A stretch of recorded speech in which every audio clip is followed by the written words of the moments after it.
मेरे साथ प्रणाम मंत्र को दोहराइए।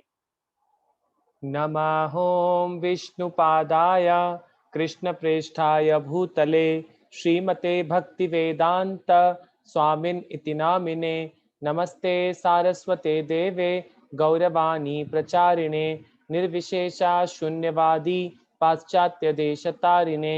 जय श्री कृष्ण चैतन्य प्रभु नित्यानंदा श्री अद्वैत गदाधरा श्रीवासादि गौर भक्त वृंदा। हरे कृष्णा कृष्ण कृष्णा हरे हरे हरे रामा राम रामा हरे हरे। श्री राधा वृंदावन चंद्र की जय, श्री गौर निताय की जय, श्रील प्रभुपाद की जय। Welcome all of you for today's Bhagavad Gita session. आज हम 18वें अध्याय जो कि है उपसंहार संन्यास की सिद्धि, उसका लास्ट सेक्शन पढ़ेंगे। तो जैसा कि हम लोगों ने इस भगवद गीता का ये हम लोगों ने शुरू किया था, हम पूरे 30 दिन में ये कंप्लीट रिवीजन करेंगे। तो आज इस भगवद गीता का लास्ट दिन है, हम इस आज भगवद गीता को संपूर्ण करने जा रहे हैं आज। तो कल हम लोगों ने श्लोक नंबर 69 तक पढ़ा था। उसमें भगवान ने बताया था कि कौन मेरा सबसे प्रिय भक्त होता है इस दुनिया में। ऐसे 12 चैप्टर में भी भगवान ने बताया जो भक्ति करेगा, परंतु भगवान ने अंत में अर्जुन को क्या कहा, जो इस भगवत गीता नॉलेज को किसी को प्रचार करता है, because it is a thankless job. ये बहुत सारे दुनिया में जो प्रभुपाद जी ने कितना बड़ा एक पूरी दुनिया को गिफ्ट दिया है, पूरी दुनिया को जितनी भी आत्माएं हैं, हम सब आत्मा हैं, और हम सबको प्रभुपाद जी ने कृष्णा से जोड़ने का एक मौका दिया है कि हम इटर्नल चीज को समझ के कि हम कृष्णा के अंश हैं। तो ये प्रभुपाद जी की बहुत बड़ी कृपा है। तो प्रभुपाद जी भगवान के सबसे प्रिय भक्त हैं। तो ऐसे हमें क्या होना है, जैसे सबसे टॉप मोस्ट डियर डिवोटी कौन है भगवान की, श्रीमती राधा रानी, उनसे डियर कोई नहीं है। फिर उनकी गोपियां हैं, जो भी अष्ट सखियां हैं, जो भी मेन जो भगवान के पर्सनल सेवा में रहते हैं। और इन्हीं में से प्रभुपाद जी किसी को चुनते हैं, भगवान श्री कृष्ण, और इस धरती पर भेजते हैं इस भगवत गीता, इस ज्ञान का प्रचार करने के लिए, ताकि हम जो ये जीव, हम इस जेल रूपी संसार में फंसे हुए हैं, हमें समझ में आए कि हमारा असली अस्तित्व क्या है। ये हमारा शरीर रियल अस्तित्व नहीं है हमारा, ये सभी का किसी न किसी दिन आपके हाथ से चला जाएगा। इस भौतिक संसार में आज से 100 साल पहले जितने भी लोगों का जन्म हुआ था, सब जा चुके हैं, एक भी नहीं बचा है। तो हम में से भी, हम जितने भी इस क्लास को सुनते हैं, आने वाले 50 साल बाद हम में से एक भी जना इस धरती पर नहीं रहेगा।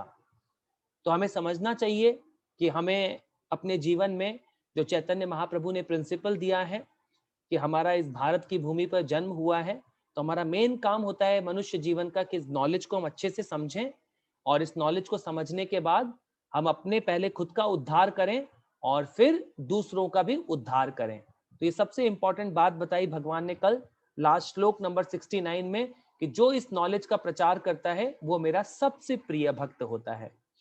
तो आज हम नेक्स्ट सेक्शन शुरू करेंगे, जो कि है श्लोक नंबर 70। जैसे श्लोक नंबर 70 है और फिर 71 है, तो हर एक श्लोक अलग अलग इंपॉर्टेंस है हर एक श्लोक का। तो भगवान बता रहे हैं इसमें आप वर्शिप बाय इंटेलिजेंस, भगवान बताएंगे हमें श्लोक नंबर 70 में कि हमें भगवान की जो पूजा है, भगवान की जो सेवा है, उसको बुद्धिमता से किस प्रकार करना है। तो क्योंकि भगवान ने श्लोक नंबर 69 में क्या कह दिया है कि मेरा सबसे प्रिय भक्त कौन होगा, जो इस ज्ञान का प्रचार करेगा। तो अब अर्जुन को भगवान उस प्रिय भक्त की काउंटिंग में कर रहे हैं, क्योंकि अर्जुन को यह नॉलेज दिया गया है और अर्जुन इस नॉलेज को आगे प्रचार करे, ऐसा भगवान उससे अपेक्षा करते हैं। अब देखिए श्लोक नंबर 70 पे आ जाइए। आज हम श्लोक नंबर 70 पढ़ेंगे। पहले भगवान बोल रहे हैं, और मैं घोषित करता हूं कि जो हमारे इस पवित्र संवाद का अध्ययन करता है, वह अपनी बुद्धि से मेरी पूजा करता है। तो आप में से ऐसे बहुत सारे डिवोटीज हैं, मैं भी ऐसे कई भक्तों को जानता हूं, जो आप बहुत सीरियस हो गए हैं, 16 माला जप कर रहे हैं, क्योंकि उन्होंने क्या किया, इस कृष्ण और अर्जुन के संवाद को सुन लिया है अब भक्तों से। तो जो भी इस संवाद को ध्यान से सुन लेता है, इस भगवत गीता नॉलेज को, वो क्या कर जाता है, वो भगवान की पूजा में लग जाता है, क्योंकि उसको रियलिटी समझ में आ जाती है जीवन की, कि रियलिटी में जो ये मेरे को सुंदर सा शरीर दिखता है मैं वो नहीं हूं, ये क्या है, इल्यूजरी मटेरियल बॉडी है और ये हमारे साथ से चली जाएगी। तो जो भी इस नॉलेज को सुन लेगा, तो सोचिए ये नॉलेज किसी को सुनाना कितना इंपॉर्टेंट है। प्रभुपाद जी को दुनिया एक गुरु की तरह क्यों पूछती है पूरी दुनिया में? क्यों हम प्रभुपाद जी के, जब हम मंदिर बनाते हैं सबसे बड़ा प्रभुपाद जी का भी एक ऑल्टर बनाते हैं, क्यों हम प्रभुपाद जी की इतनी सेवा करते हैं? क्योंकि प्रभुपाद जी ने हमें क्या किया है, इस अंधकार रूपी, जो ये अंधकार रूपी मटेरियल संसार है और ये जेल रूपी मटेरियल संसार है, इससे निकलने का एक रास्ता दे दिया है कि हम इससे निकल जाएंगे। अगर हम सब इसी रास्ते पे लगे रहे तो हम इस भौतिक संसार से निकल सकते हैं। तो ये रास्ता हमें किसने दिया है? ये श्रीला प्रभुपाद ने दिया है। तो हमको श्रीला प्रभुपाद का क्या होना चाहिए? हम उनका ऋण तो कभी नहीं चुका सकते हमारे जीवन में, एटलीस्ट हम उनके मिशन में सेवा कर सकते हैं अच्छे से डिटरमाइंड होकर, तन मन धन से तीनों लगाकर भगवान की अच्छे से सेवा कर सकते हैं। और जो भी भक्त एक प्योर भक्त की सेवा करता है और प्योर भक्त के मिशन में सेवा करता है, उसका भगवान तक जाना भी कंफर्म हो जाता है। वो इस एक मनुष्य जीवन में अपने गोल को अटेन कर पाते हैं। और भगवान बहुत दयालु होते हैं, जो भी एक प्योर भक्त के मिशन में सेवा करते हैं भगवान उनको ब्लेस कर देते हैं।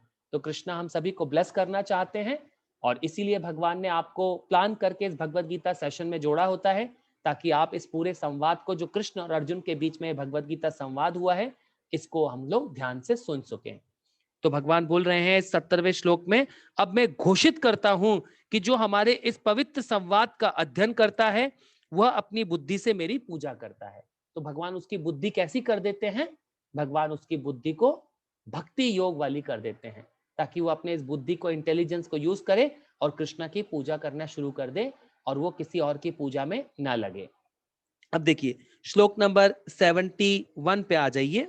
भगवान बोल रहे हैं, और जो श्रद्धा समेत तथा द्वेष रहित होकर इसे सुनता है वह सारे पापों से मुक्त हो जाता है और उन उन शुभ लोकों को प्राप्त होता है जहां पुण्य आत्माएं निवास करती हैं।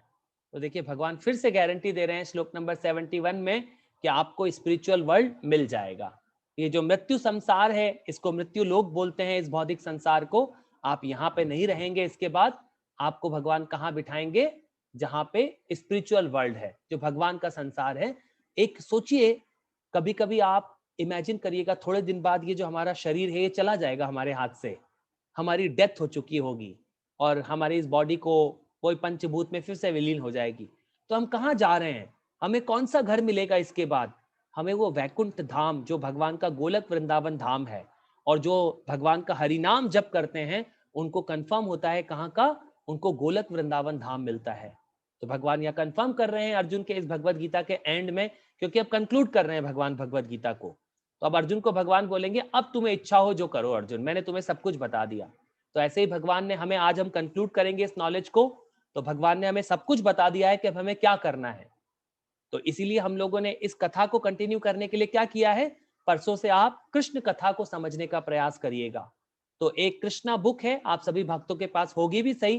तो आप कथा सुनने से पहले प्रतिदिन क्या करिएगा, सारे डिवोटीज एक पूरे चैप्टर को पढ़ लीजिए। जैसे पहला चैप्टर है कृष्णा बुक में, उसको पढ़ लीजिएगा अच्छे से कल, ताकि आप जब कथा सुने तो वो आपके माइंड में कैसे हो जाए, फीड होती चली जाए। आप सोते जागते उठते बैठते कृष्ण की लीलाओं को भी याद कर पाएंगे इस प्रकार से। तो अब हम लोग नेक्स्ट श्लोक में क्या बोल रहे हैं भगवान, श्लोक नंबर 72 में, हे प्रथापुत्र, हे धनंजय, क्या तुमने इस शास्त्र को एकाग्रचित्त होकर सुना, और क्या अब तुम्हारा अज्ञान तथा मोह दूर हो गया है? तो भगवान अर्जुन को अब प्रश्न पूछ रहे हैं, क्या तुम्हारा ये जो मोह था, तुम्हारा ये जो सामने सैनिक खड़े हुए हैं, या तुम्हारे भाई खड़े हुए हैं, या तुम्हारे दादा हैं, तुम्हारे गुरु हैं, जितने भी चचेरे ममेरे सब भाई खड़े हुए हैं, क्या ये सब से जो तुम्हारा अटैचमेंट, जो तुम अपना मोह समझ रहे थे इनमें, जो तुमको ऐसा लग रहा था, क्या अब दूर हो गया इस ज्ञान को सुनकर?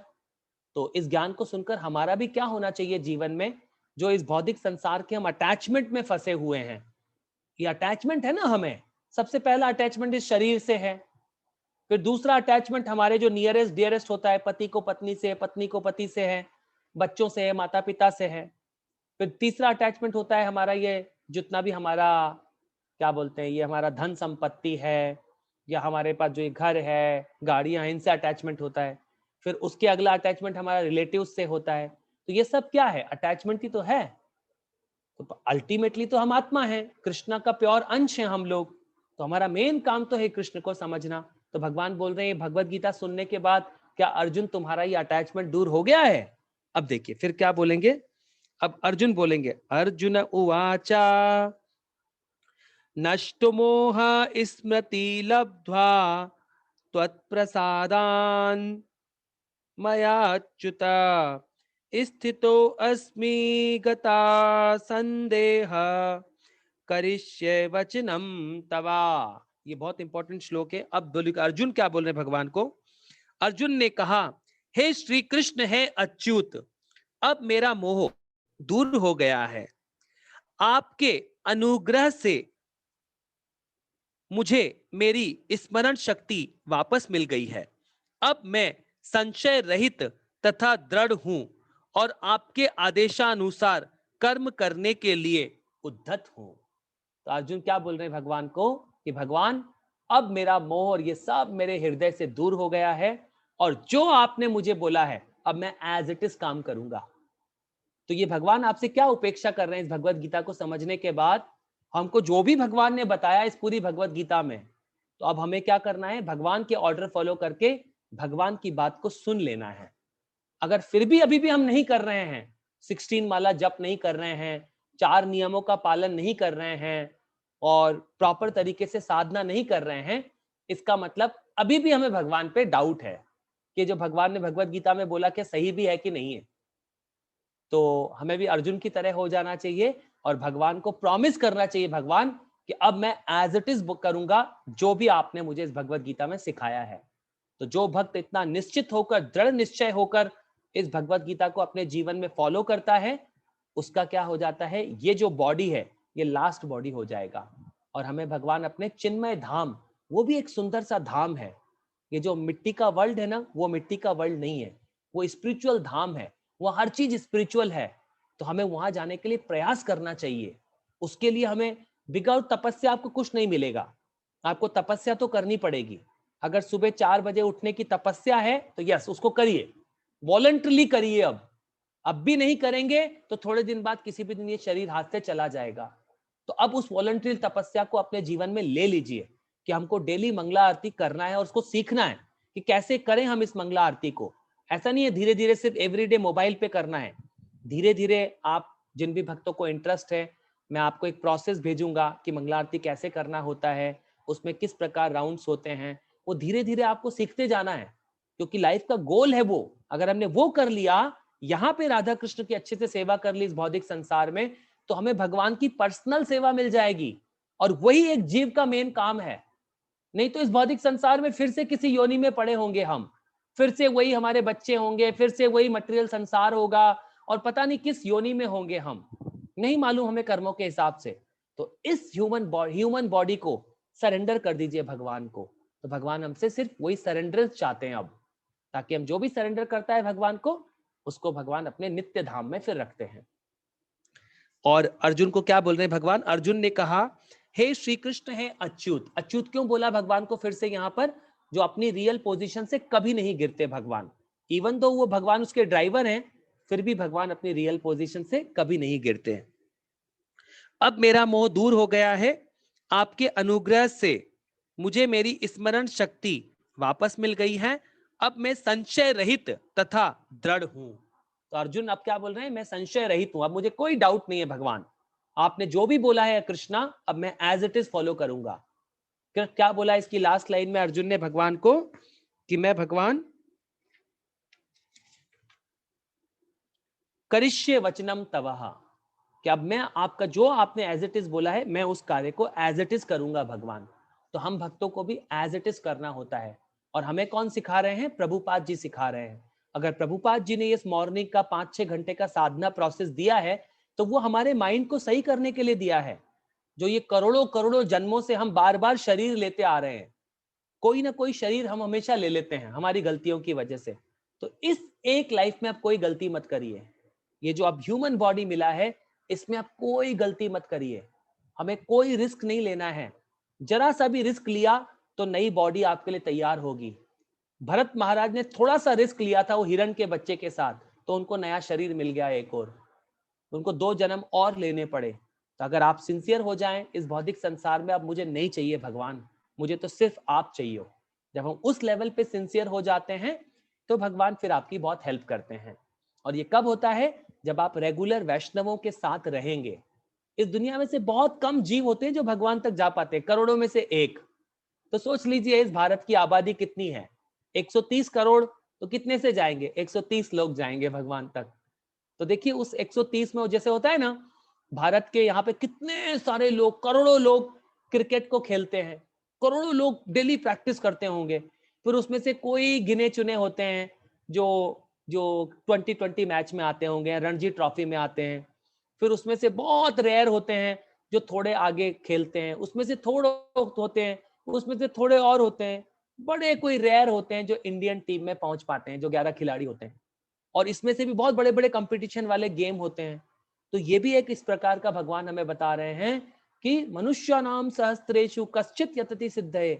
ये जो नॉलेज है ये करोड़ों में से किसी एक को अच्छे से समझ में आती है। तो ये भगवान ने बहुत कृपा की है हमारे ऊपर कि हमें स्पिरिचुअल वर्ल्ड की नॉलेज समझ में आ रही है, और हमको समझ में आ रहा है कि हमें भगवान की किस प्रकार सेवा करनी चाहिए। तो हमें बहुत सीरियस होना होता है, और जो भक्त बहुत सीरियस होकर इस डिवोशनल सेवा को अपने जीवन में करते हैं वो तुरंत इस भौतिक संसार से निकल जाते हैं। अब उनको फिर ये एक इस लाइफ, ये प्रभुपाद जी बोलते हैं कि इस ह्यूमन बॉडी को बस अब गैम्बल कर लीजिए भगवान के लिए, नहीं तो क्या होगा इस भौतिक संसार में छोटी मोटी लड़ाइयां, छोटे मोटे वैष्णव अपराध, ये हमें फंसा देंगे फिर से। भरत महाराज ने कोई बहुत बड़ा अपराध नहीं किया था, उन्होंने सिर्फ एक हिरण के बच्चे से वो अटैच हो गए थे, उन्होंने कोई अपराध नहीं किया था, उन्होंने सच्ची भक्ति की थी, मगर एक गलती कर दी, कहीं अटैचमेंट हो गया उनको लास्ट में, तो उनको फिर से यहीं रहना पड़ा। तो ये भौतिक संसार अनलिमिटेड है और इस चक्र से निकलना बहुत मुश्किल होता है, मगर जो भक्त इस डिवोशनल सेवा को पकड़ लेते हैं, भगवान के नाम को पकड़ लेते हैं, और सिंपल तरीके से, सिंपल भक्त भगवान तक जा सकता है, टेढ़े भक्त कभी भगवान तक नहीं जाते हैं। जो बहुत सिंपल होते हैं, सिंपल होल हार्टेड होते हैं। और प्रभुपाद जी से अगर सिंपलिसिटी सीखनी है तो हम प्रभुपाद जी से आराम से सीख सकते हैं। तो प्रभुपाद लीला अमृता को अच्छे से पढ़ना चाहिए सभी डिवोटीज को। मैंने भी अभी तक पूरा नहीं पढ़ा है, मैंने फिर भी जिन भक्तों के पास फैसिलिटी है अच्छे से पढ़ने की, तो आप उनको पढ़ने का प्रयास करिए प्रभुपाद लीला अमृता को, ताकि प्रभुपाद जी की जो कॉन्शियसनेस है, जो उनकी 100% कृष्णा कॉन्शियस है, वो हमारे माइंड में भी आए थोड़ी। तो हम जब वैष्णवों के साथ ऐसे रीडिंग करते हैं बहुत ध्यान से, उनकी प्रभुपाद जी की जब आप बुक्स को बहुत ध्यान से पढ़ेंगे, तो कल से आप प्रयास करिए हम आधा घंटा 1 घंटा ध्यान से प्रभुपाद जी की बुक को लाइन टू लाइन पढ़ने का प्रयास करें। तो उससे क्या होता है, हमारी कॉन्शियसनेस जो है प्रभुपाद की तरह हमारी कॉन्शियसनेस भी डेवलप होने लगती है। उसके आगे क्या बोल रहे हैं अब देखिए यहाँ तो अर्जुन ने कंफर्म कर दिया भगवान, अब मैं जो आपने बोला है अब मैं युद्ध करने के लिए तैयार खड़ा हूं अब मैं। तो अर्जुन ने तो अपनी बात को कंफर्म कर दिया, मगर ये भगवत गीता संजय भी सुना रहे हैं किसको? धृतराष्ट्र को। तो इसके अगले श्लोक में देखिए अब संजय बोलेंगे, संजय उवाचा इत्येहं वासुदेवस्य पार्थस्य च महात्मना सर्वादमिमं श्रोषदाद्भूतं रोमहर्षणं रोमहर्षणम। संजय ने कहा इस प्रकार मैंने श्री कृष्ण तथा अर्जुन इन दोनों महापुरुषों की बात सुनी, और यह संदेश इतना अद्भुत है कि मेरे शरीर में रोमांच हो रहा है। तो देखिए संजय ने, जिसने इस ज्ञान को हृदय में देखा है, उसके हृदय में भी क्या हो रहा है? रोमांच हो रहा है। तो ये भगवत गीता समझकर हम कैसे हो जाने चाहिए? एंथुजियास्टिक हो जाने चाहिए। ओ मेरे रियल पिता भगवान है, कृष्ण है, और मैं कहां इस भौतिक संसार में पड़ा हुआ हूं, कहां इस मटेरियल संसार, इस अंधकार रूपी संसार में आके गिर गया। क्यों करी थी मैंने इतनी बड़ी गलती करी कि मैं भगवान से अलग होने का मैंने सोचा।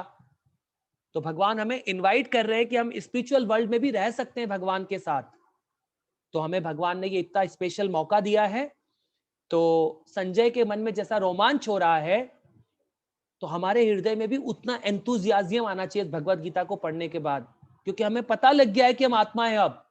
हम कृष्णा के अंश हैं और हम कृष्णा का नाम जप करते हैं, भगवान खुद हमारे साथ होते हैं। तो उसको एक्सपीरियंस करने के लिए हमें सीरियस जप करना होता है, हर एक वर्ड को ध्यान से सुनना होता है। तो जो डिवोटी इस प्रकार की तपस्या करते हैं, भगवान बहुत प्रसन्न होते हैं उस तपस्या से, क्योंकि सबसे बड़ी तपस्या है इस कलयुग में भगवान का नाम सुनना। जो ध्यान से जप करके ध्यान से सुनते हैं, वो सबसे बड़ी तपस्या है। उससे बड़ी इस कलयुग में और कोई तपस्या नहीं है। तो इस तपस्या को अपने जीवन में जो भी वॉलंटरी लेते हैं, वो इस जीवन में सक्सेसफुल हो जाते हैं। रियल सक्सेस ये नहीं है कि आपने 1 करोड़ के 2 करोड़ बना लिए और एक घर का एक और घर बना लिया और एक छोटी गाड़ी से बड़ी गाड़ी खरीद ली। ये कोई रियल सक्सेस नहीं है। ये तो दुनिया में हर आदमी करता है। एक जो नॉर्मल जो काम करता है वो भी करता है ये सारे काम। रियल तपस्या है, आपको समझ में आ गया है कि हरिनाम कितना इंपॉर्टेंट है। इसको रोज सुबह उठ के जो सिंसियर मंगला आरती में लगते हैं, सिंसियर जप में लगते हैं, Krishna become happy with them.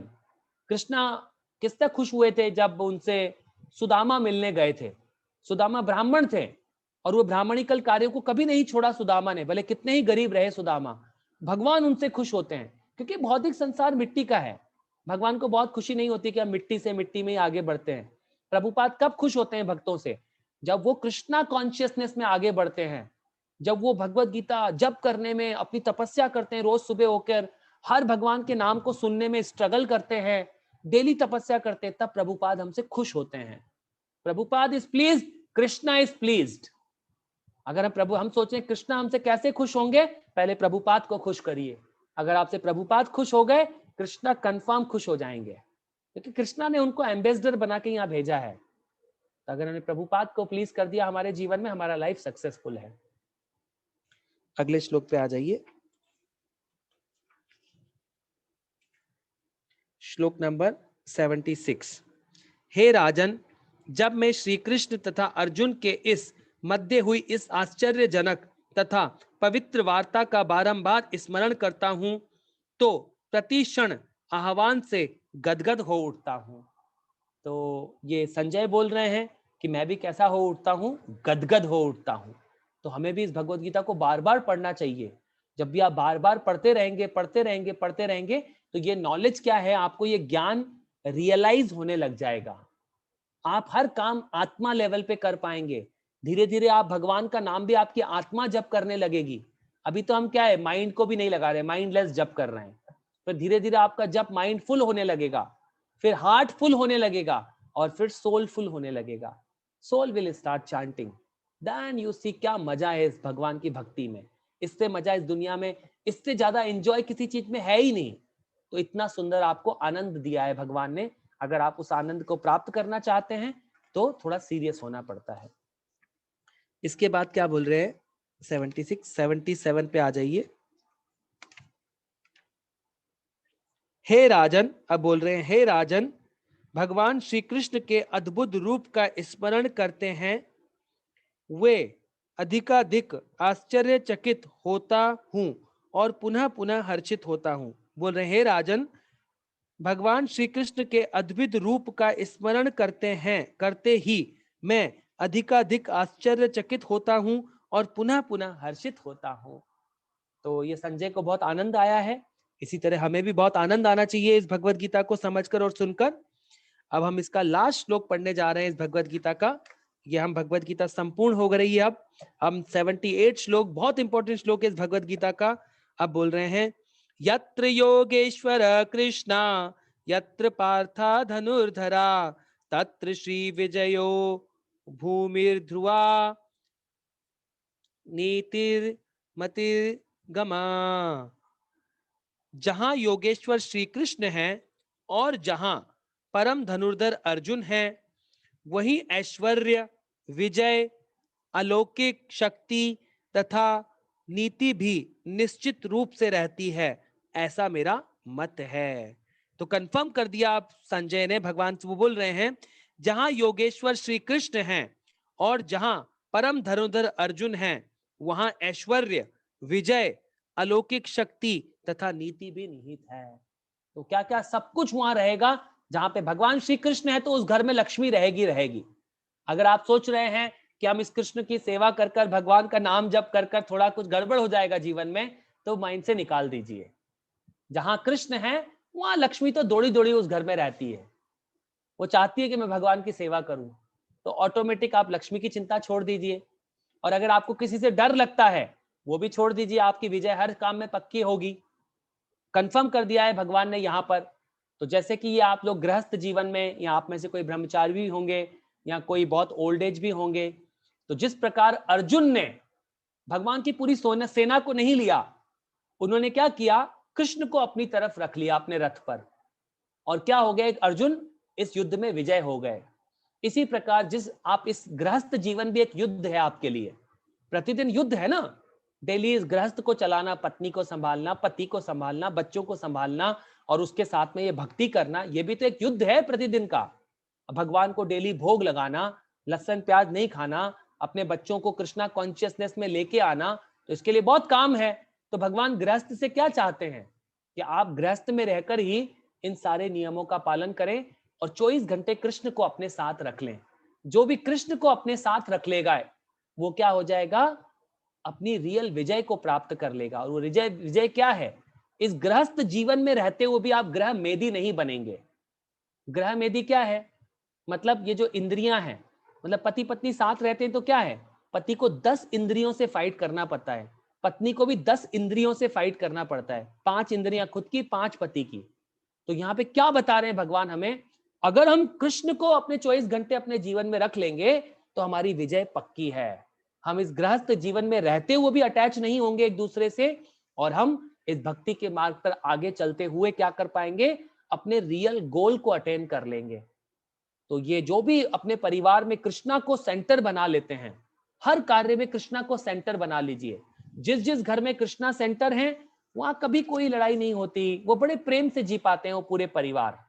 तो जितने भी इंडिया के जैसे इंपॉर्टेंट परिवार है, जैसे बिरला परिवार है, तो उन्होंने अपने परिवार में कंपलसरी रखा हुआ है कि डेली भगवान श्री कृष्ण की आराधना होनी है अच्छे से। सारे बच्चे पहले भगवान के मंदिर में जाएंगे, 1 घंटा बैठेंगे, पूजा करेंगे। सारा सिस्टम बना रखा था उन परिवारों ने। तभी क्या हुआ, उन्होंने कृष्णा को सेंटर बनाना है हमें। तो हो सकता है, मैंने कई ऐसे परिवार हैं जिन्होंने कंपलसरी, ऐसे कई भी हमारे डिवोटीज के फैमिली हैं जिन्होंने कंपलसरी कर रखा है कृष्णा कॉन्शियसनेस का, मतलब टॉप मोस्ट।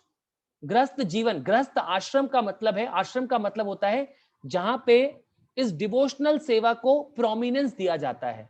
तो अपने परिवार में आप क्या करिए, कृष्णा कॉन्शियसनेस को हमें प्रोमिनेंट रखना है और सारे काम खुद हो जाएंगे।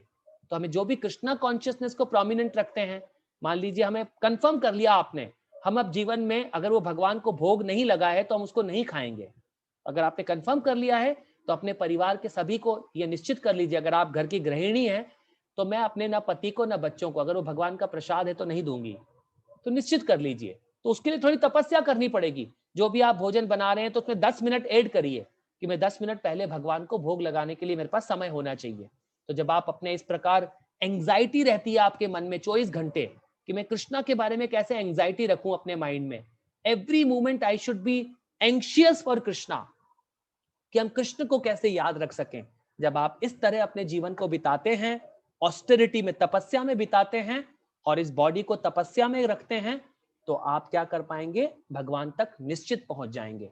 आज मैं सुबह जब भागवतम सुन रहा था तो गांधारी का जीवन आया था। तो गांधारी कितनी बड़ी तपस्या करी थी गांधारी ने। गांधारी अफगानिस्तान की बेटी थी, अफगानिस्तान के जो राजा थे उनकी बेटी थी गांधारी। तो जब उसने अपने पति को देखा, उनके पति कैसे थे, ब्लाइंड थे, तो उन्होंने पहले दिन से ही अपने आप के भी आंखों पे पट्टी बांध ली और उन्होंने तपस्या करी। तो भगवान क्या चाहते हैं, हम भी अपने जीवन में तपस्या करें थोड़ी। और कितनी सिंपल तपस्या है ये, सुंदर भगवान का प्रसाद खाना है, जो भी खाना है भगवान को भोग लगाकर खाना है, सुबह जल्दी उठकर मंगला आरती घर में करना है, 4 नियमों का पालन निश्चित रूप से करना है, और पूरा साधना प्रोसेस है, डेली भागवतम भगवत गीता को पढ़ना है, प्रभुपाद का एक लेक्चर डेली सुनना है, और 16 माला हरे कृष्ण मंत्र डेली जप करना है। और ये सैंडविच प्रोग्राम होना चाहिए। सुबह अपना साधना करके आप अपने घर परिवार ऑफिस के काम में बिजी हुए, रात को फिर निश्चित कर लीजिए कि आधा घंटा हम पढ़ के सोएंगे या 4 माला और जप करके सोएंगे। जब ये सैंडविच प्रोग्राम की तरह हम लोग पूरे परिवार में चलते हैं तो हम क्या हो जाएंगे, निश्चित रूप से इस भौतिक संसार से डिटैच हो पाएंगे और भगवान की भक्ति में हम लोग आगे बढ़ेंगे और इस मटेरियल संसार से हमें विजय प्राप्त होगी। तो आज का ये श्लोक हम लोग यहाँ समाप्त करते हैं। आज ये भगवत गीता हमने यहाँ पे संपूर्ण कर दिया है। ये पूरे 18 अध्याय आज यहाँ पर संपूर्ण हुए हैं। तो पहले आज हम लोग क्वेश्चन